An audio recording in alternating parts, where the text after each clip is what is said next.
Hi guys, कैसे हैं? उम्मीद है कि स्वस्थ होंगे, मस्त होंगे, ज़बरदस्त होंगे।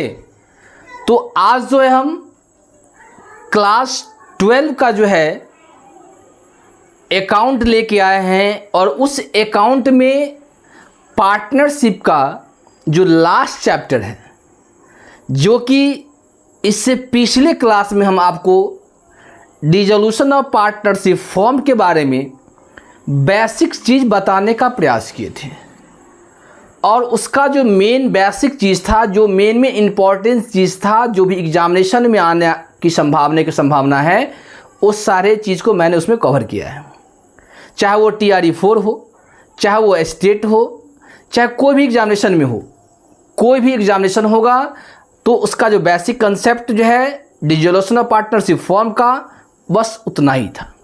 और आपको हम ये बताए थे कि इस साझेदारी का जो समापन है, साझेदारी का जो विघटन है, उसमें जो है कुछ मेन इम्पॉर्टेंस जो एंट्री है उसको पढ़ने के लिए बहुत सारा स्टूडेंट का कमेंट्स आ रहा था कि सर एक सवाल है, इस सवाल को बताने का थोड़ा प्रयास कीजिए। तो चलिए देखिए, टाइम को वेस्ट ना करते हुए एक सवाल को हम आपके सामने व्हाइट बोर्ड पर लेके आए हुए हैं और बहुत अच्छा सवाल है। न ज़्यादा ट्विस्ट है, न ज़्यादा इडिट, न ज़्यादा क्या है, इजी है। मतलब मॉडरेट कह सकते हैं इसको कि ज़्यादा न टफ है, न ज़्यादा इजी है। और ऐसे ऐसे सवाल में जो है स्टूडेंट्स क्या करते हैं, फंस जाते हैं, क्योंकि कैलकुलेशन कुछ नहीं है, हल्का समझने की बात है। अगर हल्का आप दिमाग लगाएंगे, हल्का समझने का प्रयास करेंगे तो निश्चित है कि आप इसको समझ सकते हैं। तो चलिए टाइम को वेस्ट न करते हुए हम लोग क्वेश्चन में पढ़ते हैं। कहता है कि what journal entries would be passed for the following transaction on the dissolution of partner of form after various assets and third parties liabilities has been transfer to realisation account. मतलब बताया गया है कि आपको एंट्री पास करना है और जितना एसेट्स है या थर्ड पार्टीज लायबिलिटीज़ है या कोई भी थर्ड पार्टी है, सारे को हम लोग क्या कर रहे हैं, इसमें रिलेशन अकाउंट में ट्रांसफ़र कर चुके हैं। अब देख लीजिए, अब क्या है कि ए पार्टिकुलर किसी व्यक्ति का नाम यहाँ पर मेंशन किया हुआ है। A partner to cover 50% of stock at a discount on 25%। Book value कितना दिया है, 20,000। अब कहता है यहाँ पे कि ए जो है एक पार्टनर है और वह पार्टनर जो है स्टॉक को, जितना का स्टॉक है उसका 50%, बात समझे, जितना का स्टॉक है उसका 50% जो है वह कितने परसेंट डिस्काउंट पे, 25% यानी 25% डिस्काउंट पे क्या कर लिया है, वो ले लिया है। कौन? ए ले लिया है। कोई दिक्कत? चलिए, तो सबसे पहली बात हम लोग कुछ वर्किंग नोट पर ध्यान देंगे, वर्किंग नोट करेंगे कि कैसे बनेगा। वर्किंग नोट की बात करें, अब तो समझिए कि आपको जो है टोटल स्टॉक दिया हुआ है। कितना दिया है टोटल स्टॉक? आपको 20,000 दिया है। कितना हजार? 20,000। तो आप समझ सकते हैं, अगर कुछ नहीं कहे तो 20,000 ये क्या में क्या 100% है। यहाँ तो कोई दिक्कत? इस 20,000 में क्या किया है, इसको 2 भाग में बांट दिया है। कितने भाग में? 2 भाग में। बोला 50% इसको कर दीजिए और 50% आप क्या कर दीजिए, इसको कर दीजिए। अब देख लीजिए कि अगर मान लीजिए 20,000 का अगर आप 50% निकालते हैं तो आपको कितना आएगा बताइए? 10,000 आएगा। ठीक उसी प्रकार अगर इसका भी अगर निकालते हैं तो आपका भी 20,000 का 50% अगर निकालते हैं तो आपका क्या होगा, यहाँ भी आपको 10,000 ही आएगा। यहाँ तक किन्हीं को दिक्कत है तो बताइए, है क्या दिक्कत? नहीं। अब कहता है कोई भी 50%, दोनों बराबर है, कोई 50% को जो है आपको कितना 25% डिस्काउंट करना है। मान लीजिए यही है, क्योंकि दोनों सेम है, ये भी है 50%, ये भी पर। अब इसमें क्या करना है, लेस कितना परसेंट डिस्काउंट, 25%। 25% क्या है, डिस्काउंट। डिस्काउंट की बात बोल रहा है। अब देख लीजिए कि 10,000 का जो सामान है उसका 25% अगर निकालते हैं तो कितना आएगा, 25 पर डबल 0 2500 आएगा। यानी कि इस 2500 जो है लेस कर लेगा, तो यानी कि इसका वैल्यू कितना होगा, 7,500। कोई दिक्कत? यानी टोटल वैल्यू अब कितना हो गया, टोटल वैल्यू अब कितना हो गया इसका, 7,500। यहाँ तक कोई दिक्कत है? किन्हीं को समझने में कोई दिक्कत है तो बताइए। अब पहला बात तो हम कर लिए कि भाई जो ए जो है कि जितना स्टॉक था उस स्टॉक का 50% आया 10,000, और 10,000 को जो है वो कितना परसेंट, 25% डिस्काउंट पर ले रहा है। कौन? ए ले रहा है। तो इसका 25% निकाले, 10,000 का 25% तो आया कितना आपको 2500, और 2500 कम करके लिया है, यानी 10,000 में से 2500 घटा दिए तो 7,500 हो गया। और ये कौन लिया है, स्टॉक को ए लिया है। तो कोई दिक्कत? चलिए एंट्री हम लोग बनाएंगे, एंट्री बनाएंगे इसके बाद में। दूसरा कहा था balance of stock was sold at loss 10%। बाकी जो बच गया, ये जो बच गया आपका, इसमें बोलता है कि इसको सेल कीजिए। क्या करने का था है, सेल कीजिए 10% लॉस पे। किस पे? लॉस पे। अब समझ लीजिए कि 10,000 का अगर 10% ही निकालते हैं तो कितना आएगा, 1,000 आएगा। अगर इसको बेचिएगा तो कितना आएगा, 9,000 आएगा टोटल। नहीं आएगा टोटल 9,000? कितना आ गया, 9,000 आ गया। समझ में? अब देखिए, अब जो है आपको जो कैलकुलेशन करने वाली बात नहीं है, डायरेक्ट एंट्री बना सकते हैं।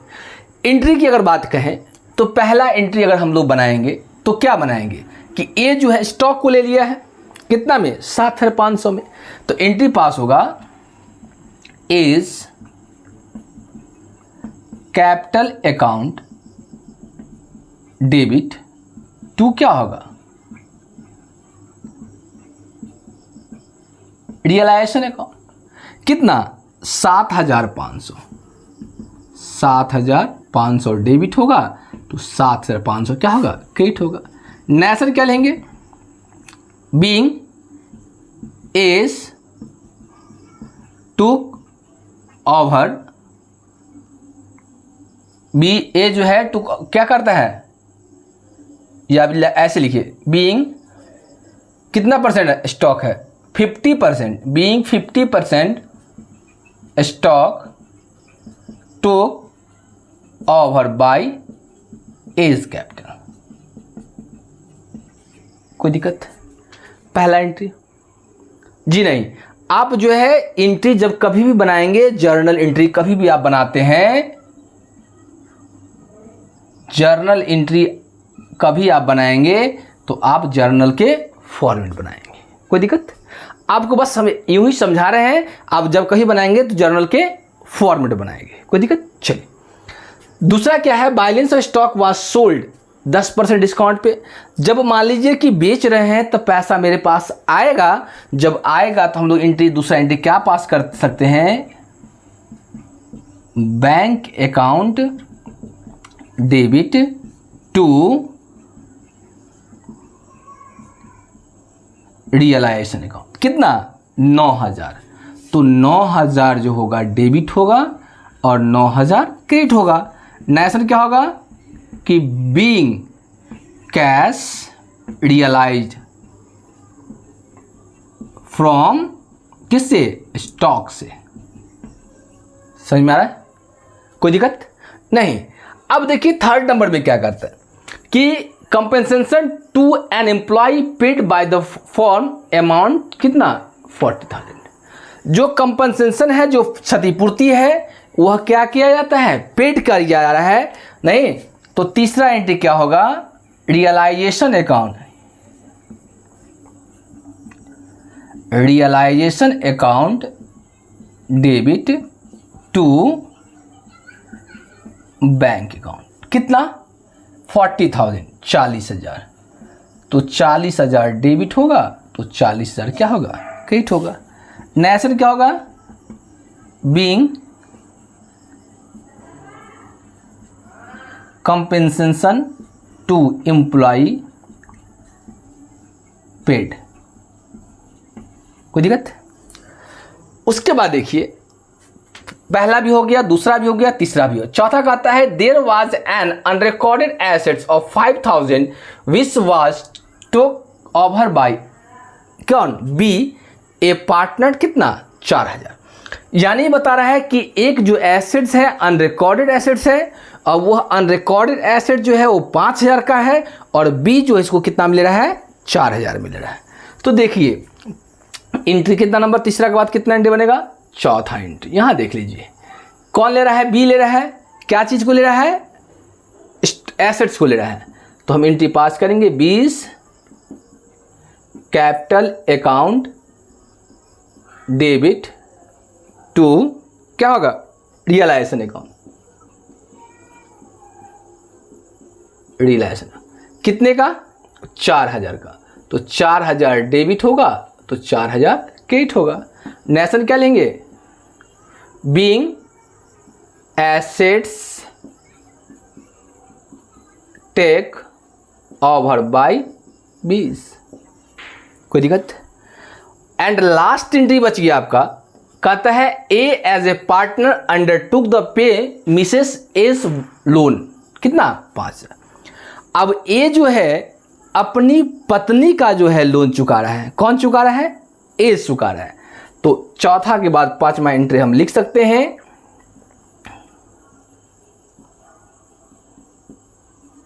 Realisation account debit to S capital account. कितना? 5000 डेबिट होगा तो 5000 क्रेडिट होगा। Nation being as paid to wife loan. समझ में आ रहा है? यहाँ तक कोई दिक्कत है कि नहीं? कोई समस्या है समझने में, पहचानने में? तो आप बताइए, देख लीजिए एक मिनट, नहीं तो हम लोग फिर क्या करेंगे, आगे की तरफ बढ़ेंगे। देख लीजिए यहाँ तक कि नहीं कोई समस्या है तो बताइए, देख लीजिए एक बार। है? ले लीजिए स्क्रीनशॉट ले लीजिए, कोई दिक्कत नहीं, स्क्रीनशॉट ले लीजिए। हो गया? चलिए अब जो है हम आपको बता रहे थे कि ये इस चैप्टर में जो है हल्का थोड़ा आप दिमाग लगाएंगे, ज़्यादा की आवश्यकता नहीं है। हल्का अगर आप दिमाग लगाते हैं तो ये सवाल आपसे इजी वे में बन जाएगा। और इजी वे में उस समय बनेगा जब आप इस चीज़ को समझिएगा, क्योंकि बिना समझे आपसे ये बनने वाला नहीं है। जैसे मान लीजिए कुछ बेसिक चीज़ एंट्री आपको बताए थे कि एसेट्स कौन बैलेंस होता है, लायबिलिटीज़ कौन बैलेंस होता है। अगर एसेट्स को ट्रांसफ़र करेंगे तो कहाँ जाएगा, लायबिलिटीज़ को ट्रांसफ़र करेंगे तो क्या होगा, अनरिकॉर्डेड लायबिलिटीज़ को रिकॉर्ड करेंगे तो क्या होगा, अनडिस्ट्रीब्यूटेड प्रॉफिट को अगर मान लीजिए डिस्ट्रीब्यूट करेंगे तो क्या होगा, प्रॉफिट लॉस का डेबिट या क्रेडिट बैलेंस को पार्टनर्स के बीच बांटेंगे तो क्या होगा। ये आपको जो है बेसिक चीज़ है, क्योंकि जब तक आप इसको नहीं समझ पाएंगे तब तक आपसे सवाल नहीं बनेगा। तो चलिए, उम्मीद है कि हम आपको समझाने का प्रयास किए और आप समझने का प्रयास कीजिएगा। ऐसे ही क्वेश्चन सब अगर आपको लगे कि नहीं ये क्वेश्चन या ऐसा प्रॉब्लम है जो आपसे नहीं बन रहा है तो आप ज़रूर कमेंट करें। आप कमेंट को देखकर हम उस सवाल को समझाने का ज़रूर प्रयास करेंगे जहाँ तक संभव हो सकता है। कोई दिक्कत? तो आज से क्लास हम यहीं पे एंड करते हैं। ऐसे ही पूछते रहिए और अगर इस क्वेश्चन से अगर आपको थोड़ा भी बेनिफिट हो रहा है तो आप चैनल को लाइक करें, सब्सक्राइब करें, एक दूसरे का साथ शेयर करें। तो जय हिंद, जय भारत।